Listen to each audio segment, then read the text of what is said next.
wabarakatuh.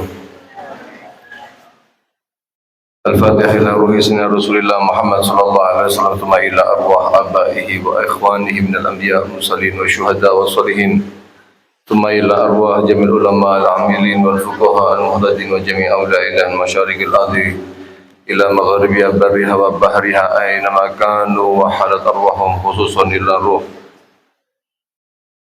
jami' masyayikhina wa muallimina fid din Sulaiman al-Wasil wa jami' masyayikh al-Boyo Rasul Jampas wa jami' awliya tis'an wa usulihim wa furuhim wa jami' al-alam wa walidina wa walidikum wa amwatina wa amwatikum wa amwatil muslimin ajma'in. Allah subhanahu wa ta'ala yataghashahum birrahmah wal maghfirah wa anna Allah yu'ali darajatihim bil jannah wa anna Allah bibarakatihim wa asrarihim wa anwarihim yarzuqna al-futuh wal munu wa rusuh wa salahajid wa ruwad wa tanasuh wa anna Allah yarzuqna liman nafi wal amal wa yahfaduna min azzi wa zalal yudhil amarana fi wal afiyah wa yakhtim lana bil husna wa radin anna ala hadiniya wa ala kulli niyatin salihah wa anna Allah subhanahu wa ta'ala yubarik lana fi hadha syahr wa yu'inuna ala siyami wal qiyami barakati sayyidil anam sayyidina Muhammad sallallahu alaihi wasallam ala hadiniya wa ala kulli niyatin salihah jami'a syamila min khairati dunya wal akhirah nabiyana kama wa aslafuna wa rijalun salihun wa kama Umar bin Muhammad as-Salim al-Hafiz Allah yadkhil niyatina fi niyatihi wa amalana fi amalihi wa maqasidana fi maqasid bila hadrati Nabi Muhammad sallallahu alaihi wasallam bi sirril Fatihah.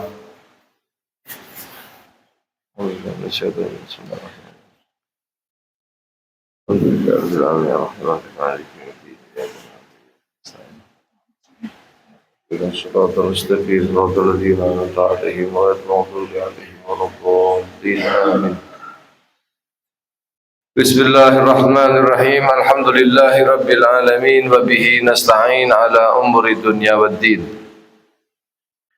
Wassalatu wassalamu ala ashrafil anbiya'i wal mursalin sayyidina wa maulana Muhammadin wa ala alihi wa sahbihi wa man tabi'ahum bi ihsanin ila yaumiddin.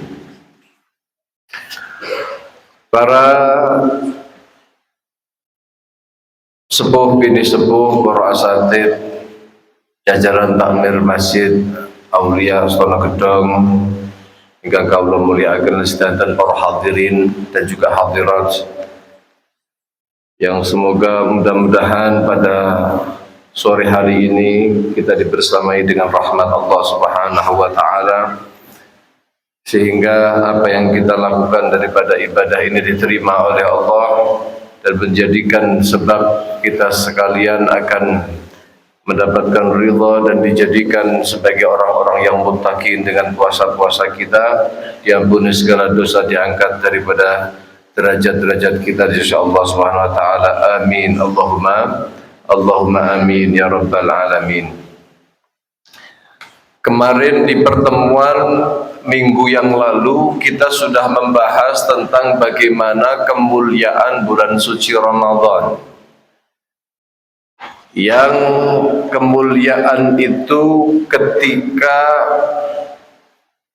ada yang menyebabkan semua pahala kita itu dilipat gandakan, maka sebagaimana kebaikan itu ada ketika kita berbuat buruk di dalam bulan suci Ramadan, kita pun akan mendapatkannya. Oleh karenanya dalam riwayat At-Tabrani, Rasulullah sallallahu alaihi wasallam bersabda, "Fattaqu syahra Ramadan." Berhati-hatilah, takutlah kalian terhadap bulan suci Ramadan. Fa innal hasanat tudha'afu, karena kebaikan itu akan dilipat gandakan fihi, di dalam bulan suci Ramadan, wa kadzalika sayyi'at. Tapi jangan terkecoh hanya yang ada dalam pikiranmu bagaimana kita amal itu akan bernilai lipat ganda. Kau punya amal buruk dilipat gandakan juga. Lailatul Qadar kita mengetahui bahwasanya amalan di dalamnya sebanyak seperti 1000 bulan. Maka ketika pada Lailatul Qadar menemui kita sementara kita itu bermaksiat kepada Allah Subhanahu wa taala, nilainya maksiat 1000 bulan. Nah, tidur 1000 bulan, buang-buang umur. Dan lain sebagainya dan lain sebagainya. Kemarin sudah dijelaskan tentang keutamaan bulan suci Ramadan itu.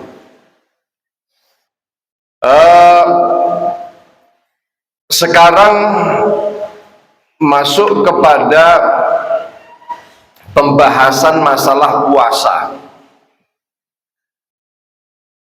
Apa sih puasa itu?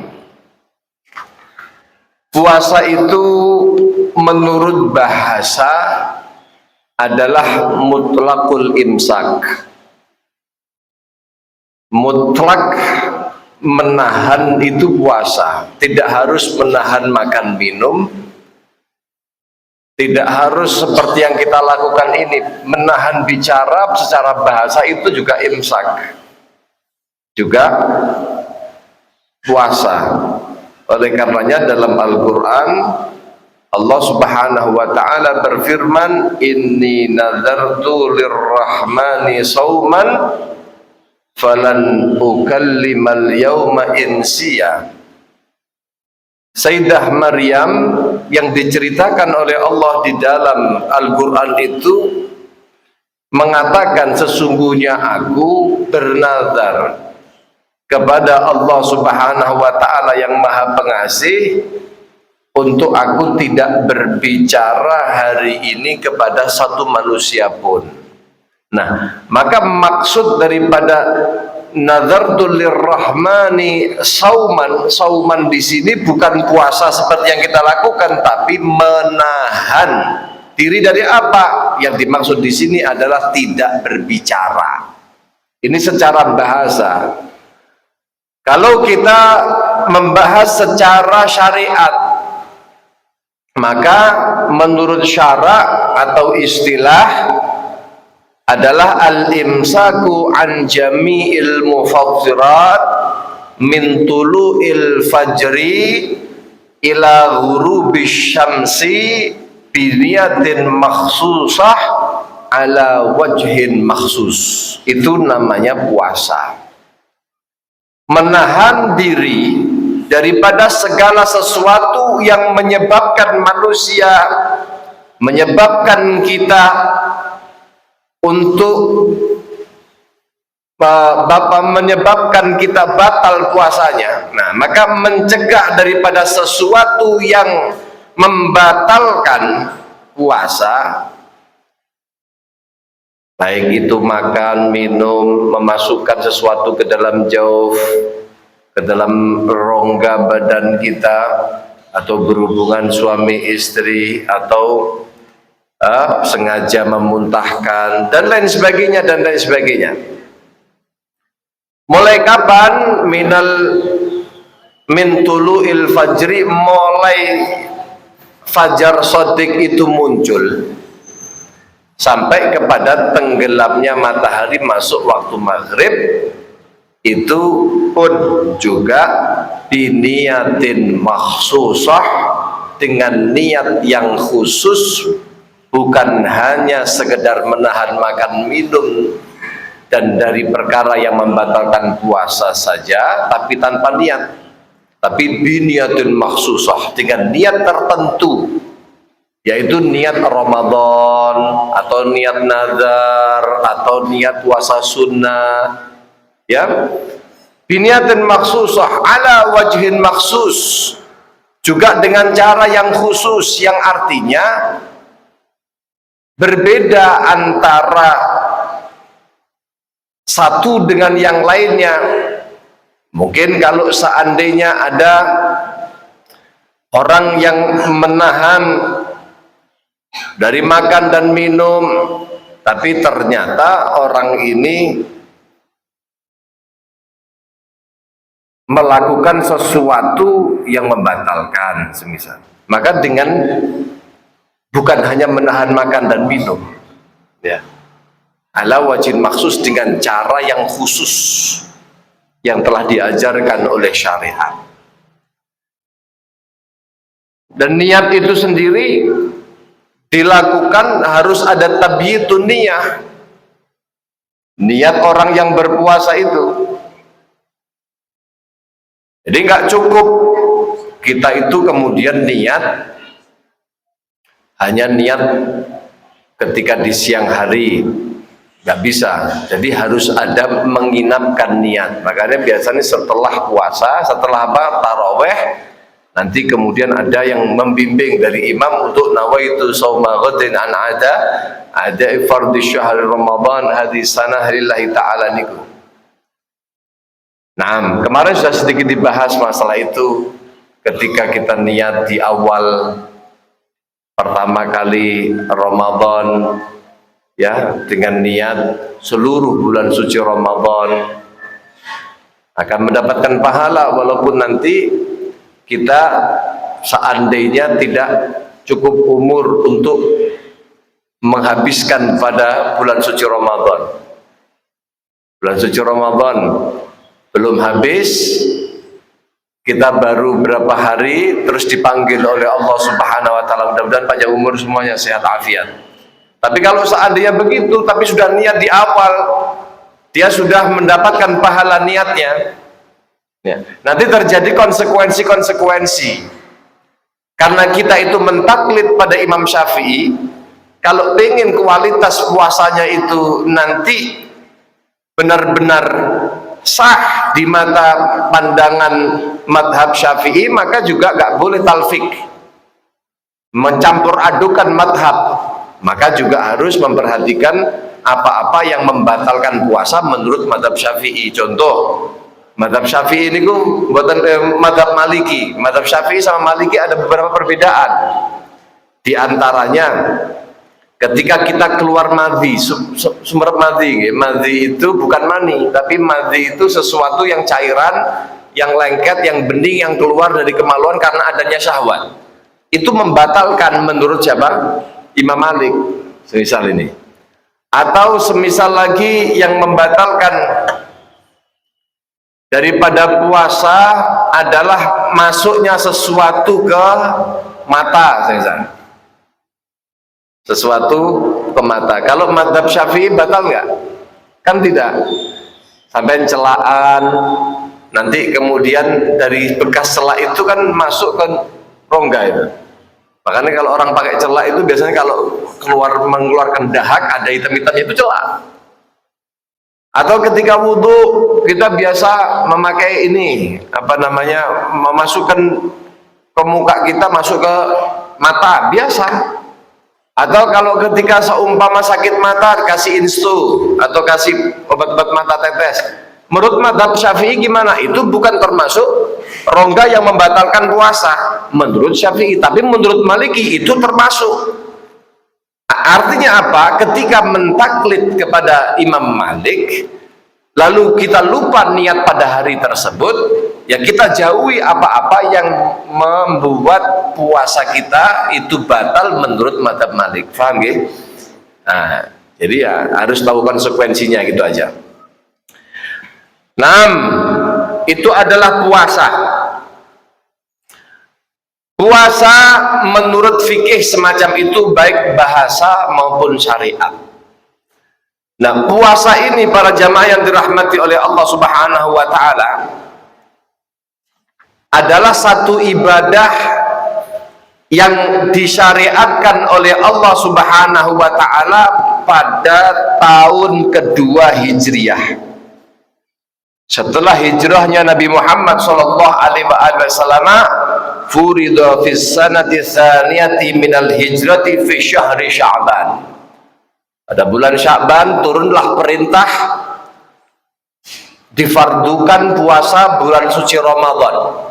Kenapa kok puasa ini lain dengan perkara-perkara yang lainnya? Kenapa baru disyariatkan setelah hijrahnya Nabi Muhammad ke Madinah, padahal Nabi Muhammad sallallahu alaihi wasallam itu sudah lama sebelum itu diperintahkan menjadi nabi, tapi kok nggak ada syariat puasa. Ya, sebelum itu, jadi agama ini para jamaah menyesuaikan dengan kondisi masyarakatnya. Al-Quran itu diturunkan oleh Allah Subhanahu wa Ta'ala dari Allah ke Lauh Mahfud. Dari Lauh Mahfud ini kepada Baitul Izzah, ke langit dunia, itu pada malam Lailatul Qadar. Dalam Al-Quran dikatakan inna anzalnahu fi lailatil qadar. Ini terjadinya kapan? Terjadinya adalah penurunan Al-Quran secara global. Secara global seluruh Al-Quran diturunkan dari Lauh Mahfud ke Baitul Izzah. Nah, dari Baitul Izzah, dari langit dunia itu kemudian dimasukkan kepada, diberikan kepada Nabi Muhammad sallallahu alaihi wasallam. Itu adalah munajjaman, bukan ijmalan, tapi munajjaman. Itu berfase, jadi ada step by step, begitu disesuaikan dengan kondisi yang terjadi di masyarakatnya. Sudah dipersiapkan oleh Allah itu Al-Quran secara global. Beda dengan kitab-kitab terdahulu. Ada Taurat, ada Injil, ada semua kitab-kitab itu turun langsung gelondongan semuanya begitu. Dan perlu diketahui semua kitab-kitab yang ada, yang diturunkan itu semuanya turun di bulan suci Ramadan. Semuanya turun di Ramadan. Tapi bentuknya itu adalah semuanya. Nah, Al-Quran berbeda, turun disesuaikan dengan kondisi masyarakatnya. Melihat bagaimana umat ini, pertama kali para sahabat sallallahu alaihi wasallam, sahabat Nabi sallallahu alaihi wasallam, mereka radhiyallahu taala anhu itu, mereka pertama masuk Islam nggak ada perintah sholat. Yang ada apa? Adalah penguatan tauhid, keyakinan bahwasanya tidak ada Tuhan selain Allah. Karena pada saat itu mereka sedang dihadapkan dengan berbagai macam bentuk berhala yang disembah oleh masyarakatnya, oleh nenek moyangnya. Maka penekanan pertama kali datangnya Islam adalah mengenai tauhid, penguatan akidah, lalu kemudian menyusul hukum-hukum yang lainnya, perintah-perintah yang lainnya, perintah perang, perintah jihad, lalu kemudian ada sholat, puasa ini akhir-akhir. Kenapa? Karena rahmatnya Allah Subhanahu wa Ta'ala. Bahkan setelah itu sukses. Jadi Islam itu sukses ketika kapan? Ketika hijrah. 2 tahun setelah hijrah, di tahun kedua baru turunlah kutiba alaikumusiyam kama kutiba alal ladina min qablikum la'allakum tattaqun. Atau perintahnya ini ya ayyuhalladzina amanu kutiba alaikumusiyam kama kutiba alal ladina min qablikum la'allakum tattaqun. Atau dalam yang lebih itu lagi, untuk mengenai bulan suci Ramadan, fa in syahida minkum syahra falyasubhu, kan poso. Nah, itu terjadi kapan? Pada tahun kedua Hijriah. Berarti Nabi Shallallahu Alaihi Wasallam itu nggak lama. Kanjeng Nabi Shallallahu Alaihi Wasallam itu puasa Ramadan ini hanya 9 kali jemaah. Mendapati bulan suci Ramadan itu 9 Ramadanan. Dan yang didapat oleh Nabi semuanya ganjil, semuanya 29. Kecuali satu, yaitu tanggal sampai 30 Ramadan kamil. Nah, kenapa kok dipilih pada bulan suci Ramadan? Karena Ramadan itu memang bulan yang sudah dimuliakan sejak dulu sebenarnya. Akan tetapi tambah sempurna kemuliaannya ketika dijadikan sebagai bulan turunnya Al-Quran.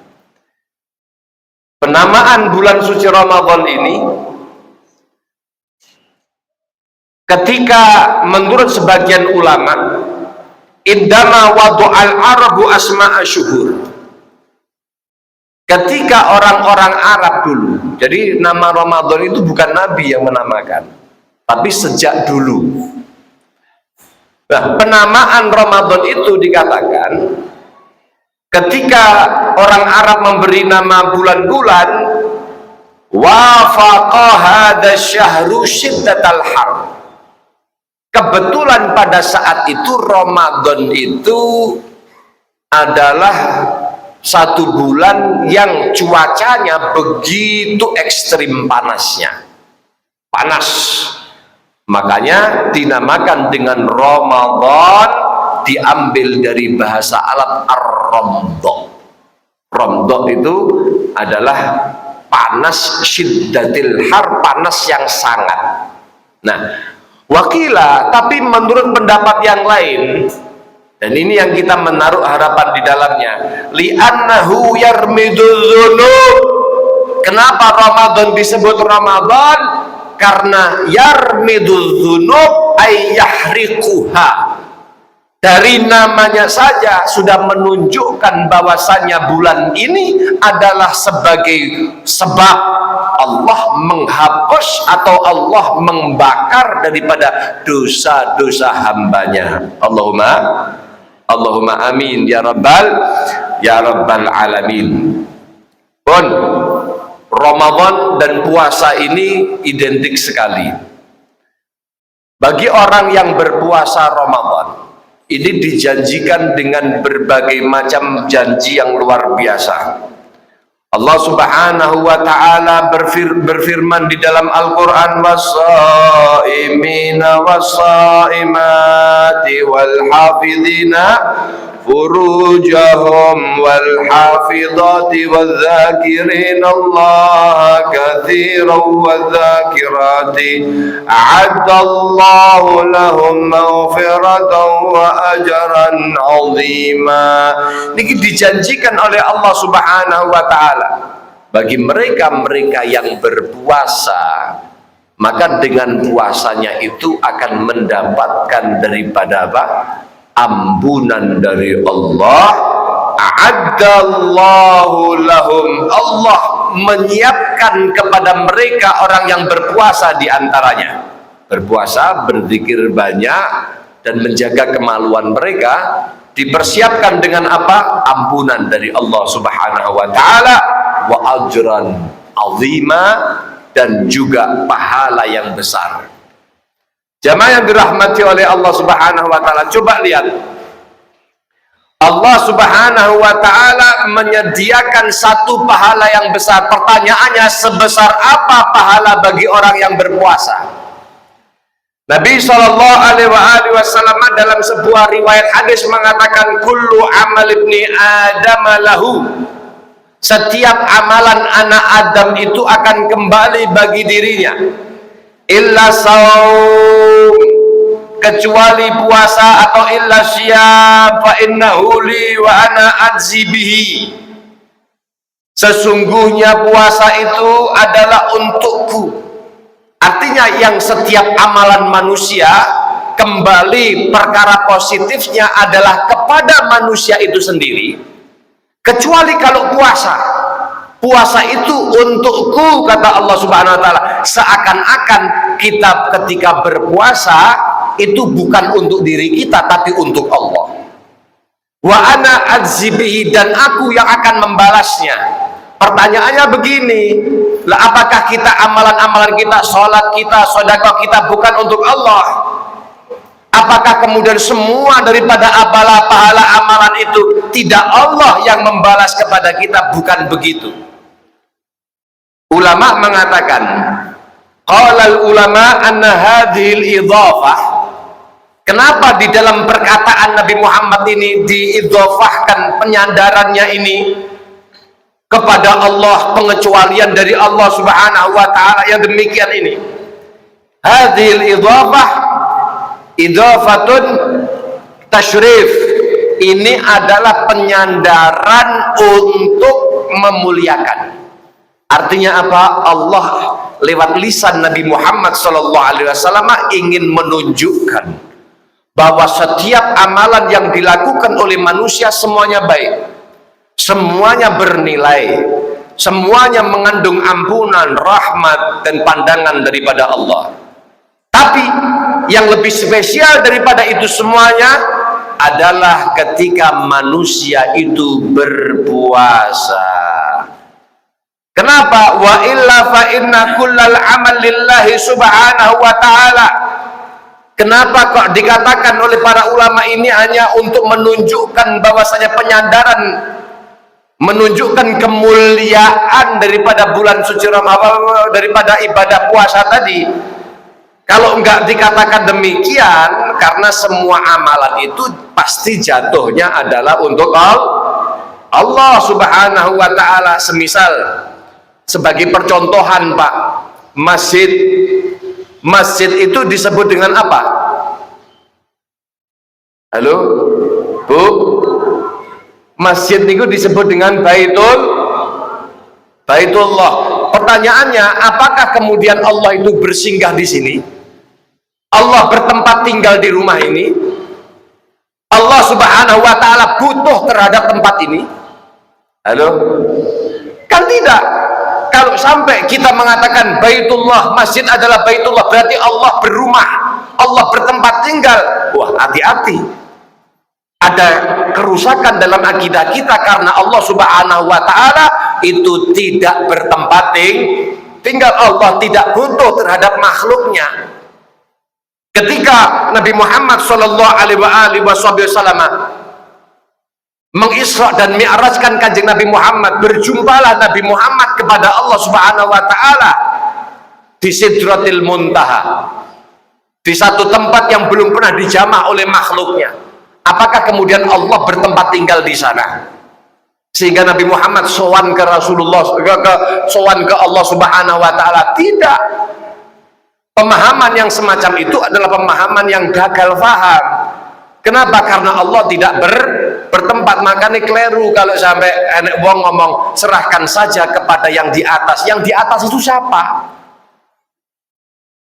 Cicak. Loh, Allah tidak berarah.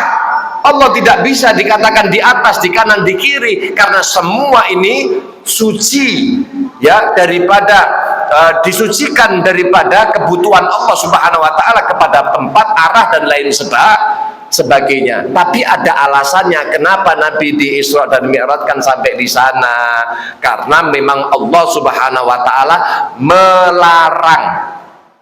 Allah mengatakan tidak mungkin yang namanya seorang kemudian dapat berinteraksi melihat Allah di atas dunia. Sudah disebutkan di dalam Al-Quran, la tudrikuhul absaru wa huwa yudrikul absara wa huwal latiful khabir. Itu sifatnya Allah, gak bisa dilihat. Makanya ketika menginginkan Nabi Muhammad dimuliakan untuk dapat melihat Allah, musyahadah kepada Allah, sehingga lain daripada Nabi Musa dan terlebih daripada nabi-nabi yang lainnya, maka Nabi Muhammad di Isra dan di Mi'rajkan. Itu kan bisa saja pemberian perintah sholat dan lain sebagainya di atas dunia Pak, tapi ternyata Allah ingin mengajarkan kepada kita bahwa hamba satu ini adalah hamba yang paling dimuliakan oleh Allah subhanahu wa ta'ala. Itu yang pertama. Yang kedua, alasannya kata para ulama, karena memang ketika manusia, ketika bumi ya, bumi ini diturunkan oleh Allah para orang-orang yang hebat, tapi ternyata juga para penjahat juga diturunkan, dilahirkan di bumi. Sementara di langit hanya ada makhluk-makhluk yang dimuliakan oleh Allah, para malaikatnya Allah subhanahu wa ta'ala. Pada kala itu yang namanya langit berbangga dengan kondisi penghuninya. Nah, ketika bumi ini dilahirkan Sayyidul Mursalin, dilahirkan pemimpin para nabi, dilahirkan sosok yang afdalul khalqi alal itlaq, paling mulianya makhluk yang pernah diciptakan oleh Allah secara mutlak, baik itu malaikat, baik itu jin, itu manusia atau apapun itu, Nabi Muhammad adalah afdhalul khalqi alal itlaq. Maka bumi mulai berbangga dengannya. Dilahirkan Nabi Muhammad. Makanya dalam riwayat yang lain, ketika Nabi Muhammad itu wafat, bumi niku napa ngarani goncang, bumi niku wau menangis. Karena sebab apa? Siapa lagi yang akan kemudian berjalan di atasku kalau sudah ini penutup para nabi kau ambil wahai Allah. Kemudian turunlah bahwasannya dijadikan ulama ummati, ulama umatku itu adalah kal anbiya'i bani Israel. Ulama-ulama daripada umatku itu mereka seakan-akan seperti posisinya seperti para nabi-nabi Bani Israel. Sehingga dari situ bumi niku mulai apa? Reda. Para yang dipun rahmati Allah Subhanahu wa taala. Kemudian langit ketika mendapati bumi mendapati semacam itu, niki dawuh ulama lagi. Kemudian langit itu minta kepada Allah, ya Allah, ya Rabb syarifni bi rasulillahi walau marratan wahidah.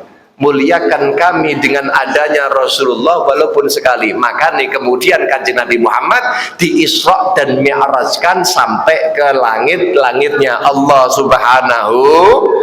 Nah, itu hikmahnya diantaranya demikian. Naqatallahi wa suqiyaha. Allah dalam Al-Quran juga mengatakan naqatallahi wa suqiyaha. Ini kisah daripada Nabi Saleh. Allah mengatakan naqatallah. Ini apa namanya?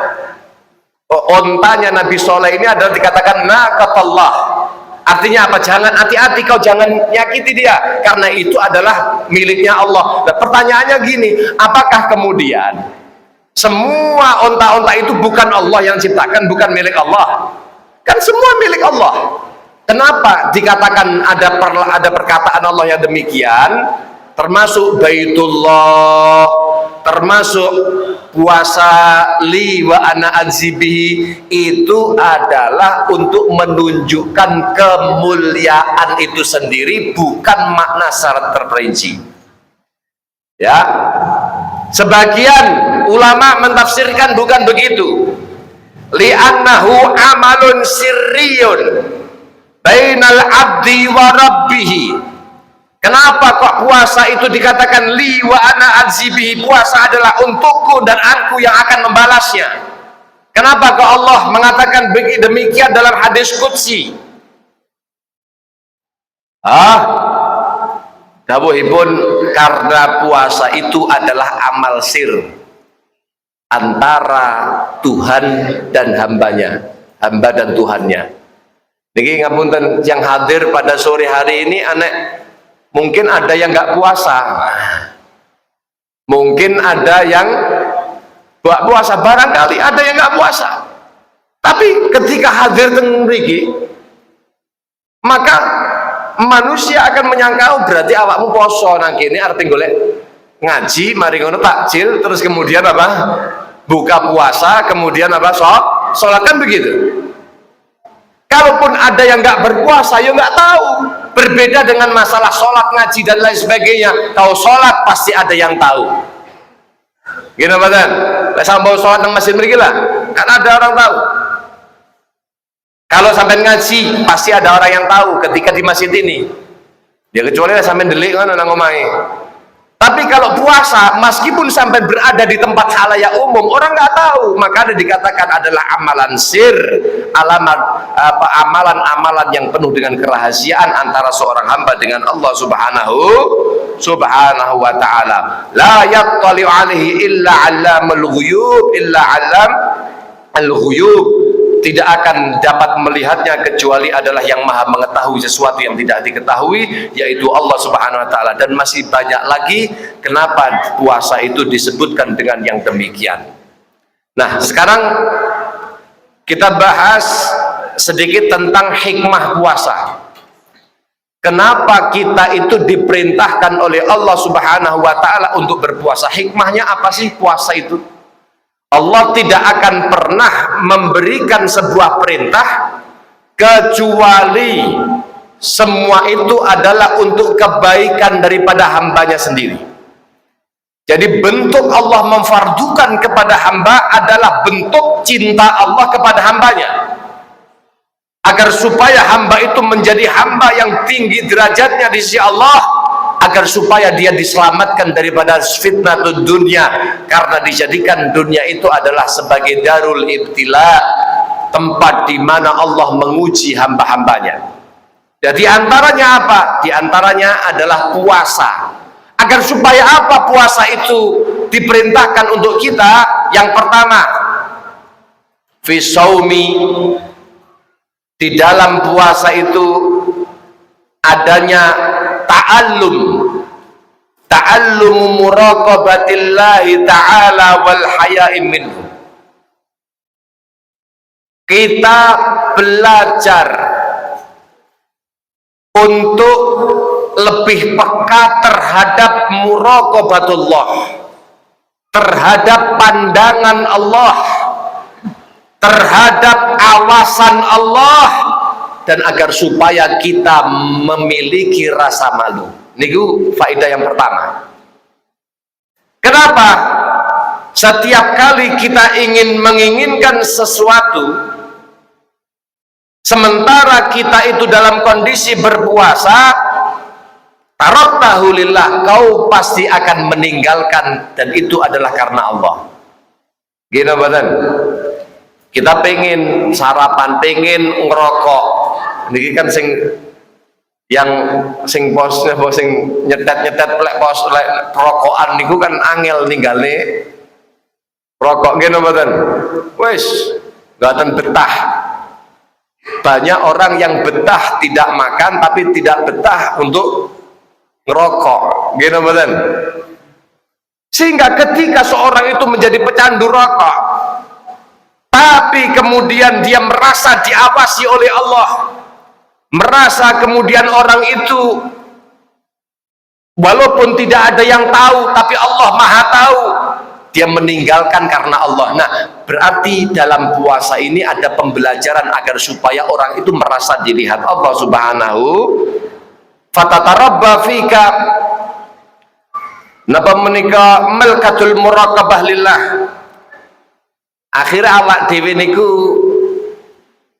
menjadi tertarbiyah, terdidik dengan sebuah hal yang merasa diawasi oleh Allah Subhanahu wa Ta'ala. Akhirnya wonten napa nggih? Ada ihsas, perasaan yang besar tentang hal itu. Naam. Yang kedua, kenapa kok puasa ini diwajibkan oleh Allah untuk kita semuanya? Adalah ma'rifatuka ni'amillahi ta'ala, adalah ma'rifatuka, mengetahuinya kamu, ni'amillahi ta'ala, terhadap nikmat-nikmat Allah, wa ma'rifatan sahihatan, atau bima'rifatin sahihatin, kita mengetahui nikmat Allah dengan sebenar-benarnya pengetahuan. Fa'inna karena sesungguhnya la ya'rifu haqqan, sesuatu itu tidak akan dapat diketahui hakikatnya illa inda faktihi, kecuali ketika kehilangan. Mungkin kita itu Pak Bu tidak akan pernah merasa sehat dan bersyukur atas kesehatan kita kalau kita nggak pernah sah. Orang itu bisa bersyukur, bisa dia punya kaki walaupun dia nggak punya sepeda. Oke? Nggak punya sepeda. Dia selalu ingin, selalu mengirikan kepada orang lain yang punya sepeda, yang sepeda mengirikan yang punya sepeda motor, punya sepeda motor mengirikan orang yang punya mobil, orang mobil mengirikan seorang yang punya kekayaan yang lainnya, pesawat dan lain sebagainya. Loh, orang ini walaupun tidak punya sepeda, tidak punya motor dan lain sebagainya, dia punya kaki. Kapan dia bisa bersyukur dia punya kaki dan bisa berjalan di masjid? Ketika Allah cabut nikmat bisa berjalannya dia. Maka ketika kita berpuasa, kita akan lebih cenderung bisa bersyukur atas nikmat apa yang pernah kita makan. Ternyata selama ini kita makan, sekarang saya nggak bisa makan. Sekaya apapun Anda kan Anda nggak boleh makan. Sesehat apapun Anda juga nggak boleh makan. Maka dengan kau berpuasa, kau akan tahu bagaimana nikmatnya makanan yang pernah kau rasakan. Yang ketiga, annal insana idza shoma wa dzaqa mararatal ju'. Ketika manusia itu berpuasa lalu merasakan bagaimana pahitnya berpuasa, pahitnya lapar dahaga, hasala indahu adfan wa rahmatan 'alal fuqara wal masakin. Akan tumbuh dalam hatinya, dia itu punya sebuah rasa kecenderungan terhadap seorang yang miskin, rahmat, belas kasih. Kenapa? Orang-orang yang miskin, alladzina la yajiduna minal quti ma yasuddu bihir ramak. Mereka itu kadang-kadang orang yang saking fukoroknya, tidak ada satu hal yang kemudian dapat romak nih, yang dapat menambal daripada sesuatu kebutuhan yang hanya menyambung hidup. Ya, dengan kita berpuasa maka kita akan diberikan sebuah rasa rahmat. Oh ngene bakno rasane wong luwe kae, wong sedulur-sedulurku kae luwe ne bakno koyok ngene. Nah, kita dipaksa untuk merasakan itu. Azan. Pun wallahu a'lam bishawab. Al-Fatihah. Bismillahirrahmanirrahim. Datang berikut hereng ya.